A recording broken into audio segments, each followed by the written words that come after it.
接下来这个分享采集的可以退休了，这2个可以退休，放在桌面上也不好看，这可以拿掉了。现在可以直接院线，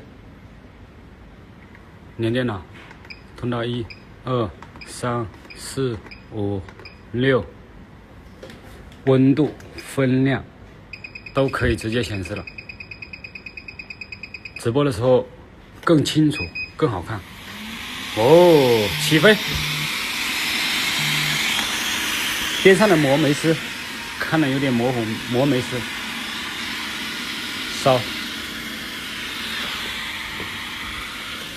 实时同步了，没有延迟。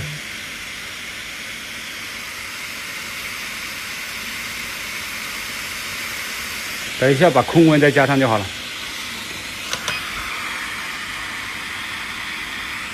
极限能做到3000瓦，这手柄看的像什么？是不是85PG？